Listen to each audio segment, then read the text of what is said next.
So ಒಂದೊಂದ್ಸಲಿ ನೋಡಿದಾಗ Rakshita super mentally ತುಂಬಾ strong ಇದ್ದಾರೆ. ಚಿಕ್ಕ ವಯಸ್ಸಿಗೆ ದೊಡ್ಡ ದೊಡ್ಡ ಮಾತುಗಳನ್ನ, ದೊಡ್ಡ ದೊಡ್ಡ ವಿಚಾರಗಳನ್ನ ಮಾತಾಡ್ತಾರೆ ಅಂತ ಅನ್ಸುತ್ತೆ. ಒಂದೊಂದ್ಸತಿ ನೋಡಿದಾಗ ಗಿಲ್ಲಿನೋ ಮತ್ತೊಬ್ರು ಹೇಳೋದನ್ನ ನೋಡಿ ಬೇಗ ಮ್ಯಾನಿಪುಲೇಟ್ ಆಗ್ಬಿಡ್ತಾರೆ ಅಂತ ಅನ್ಸುತ್ತೆ. ಸೊ ಹೇಗೆ ಇಷ್ಟು ಚಿಕ್ಕ ವಯಸ್ಸಿಗೆ ಇಷ್ಟು ದೊಡ್ಡ ಆಲೋಚನೆಗಳು, ಕೆಲವೊಂದು ಪದಗಳು, ಕೆಲವೊಂದು ವಾಕ್ಯಗಳು ಬಹಳನೇ ಟ್ರೋಲ್ ಆಗಿದೆ, ಬಹಳ ಜನಕ್ಕೆ ಇಷ್ಟ ಆಗಿದೆ ನೀವು ಹೇಳಿರೋದು, ಹೇಗೆ ಇದು? ಮ್ಯಾಮ್ ಆಕ್ಚುಲಿ ನಾನು ಎಲ್ಲಿಗೆ ಇಷ್ಟಪಡ್ತೀನಿ, ಅದೇ ಎಂತ ಎಕ್ಸ್ಪೀರಿಯನ್ಸ್ ಅಲ್ಲ, ಒಂದು ಮನುಷ್ಯ ಇರ್ತಾರಲ್ವಾ, ಅವರ ಅಲ್ಲಿ ಒಂದು ಅಜ್ಜಿದು ಪರ್ಸನಾಲಿಟಿ ಇರುತ್ತೆ, ಒಂದು ಮಗುದು ಪರ್ಸನಾಲಿಟಿ ಇರುತ್ತೆ, ಒಂದು ಫ್ರೆಂಡ್, ಒಂದು ಎಲ್ಲ ಪರ್ಸನಾಲಿಟೀಸ್ ಇರುತ್ತೆ. ಸೊ ಒಂದೊಂದು ಸಿಚುವೇಶನ್ ಅಲ್ಲಿ ಒಂದೊಂದು ಆಚೆ ಬರ್ತಾ ಇತ್ತು.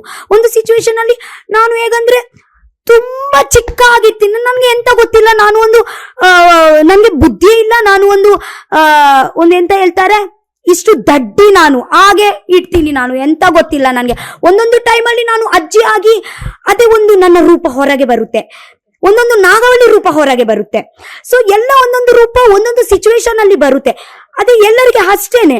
ಒಳ್ಳೆ ಇದ್ರೆ ನಾವು ಹೀಗೇನೆ, ಒಂದು ಇನ್ನೋಸೆಂಟ್ ಆಗಿದ್ರೆ ಇದೇನೆ ಪರ್ಸನಾಲಿಟಿ ಇರುತ್ತೆ, ಒಂದು ಜಗಳ ಆಗಿದ್ರೆ ಬೇರೆ ಒಂದು ಪರ್ಸನಾಲಿಟಿ ಬರುತ್ತೆ ಅಷ್ಟೇ. ಸೊ ಜಯಲಕ್ಷ್ಮಿ ಜೊತೆನಲ್ಲಿ ನಿಮ್ಗೆ ಧನಲಕ್ಷ್ಮಿ ಕೂಡ ಬಂದಿದ್ದಾರೆ.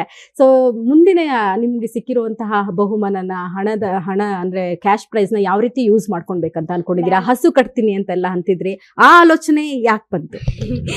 ಯಾಕೆಂದ್ರೆ ನನ್ಗೆ ಹಸು ಅಂದ್ರೆ ನನ್ಗೆ ಇತ್ತು ಒಂದು, ಅದೇ ನನ್ಗೆ ಗದ್ದೆದಲ್ಲಿ ಹಸು ಎಲ್ಲ ನನ್ಗೆ ಇಷ್ಟ, ಹಸು ಅದೇ ಒಂದು ಮಾಡ್ಬೇಕು ಅಂತ, ಹಾಲು ಎಲ್ಲ ತಗೊಳ್ಳಿ.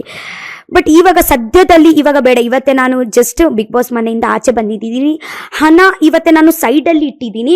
ಅಂದ್ರೆ ಇವಾಗ ಬೇಡ, ನಂತರ ಕೈ ಹಾಕೋಣ. ಇವತ್ತೇ ಜಸ್ಟ್ ನಾನು ಇವತ್ತೇ ಎಂಜಾಯ್ ಮಾಡ್ತೀನಿ, ಇದೆ ನನ್ನ ಮೂವ್ಮೆಂಟ್. ಹಣ ಇವತ್ತೇ ನಾನು ಇನ್ಕ್ಲೂಡ್ ಮಾಡಿದ್ರೆ ನನಗೆ ಇದೇ ಎಂಜಾಯ್ ಮಾಡ್ಲಿಕ್ಕೆ ಆಗಲ್ಲ. ಸೊ ನನಗೆ ಇವತ್ತೇ ಹಣ ಬೇಡ, ಇವತ್ತೇ ನನಗೆ ಇದೆ ನಿಮ್ಮ ಜನರಿನ ಪ್ರೀತಿ ಉಂಟಲ್ವಾ, ಅದರಲ್ಲಿ ಬದುಕ್ತೀನಿ.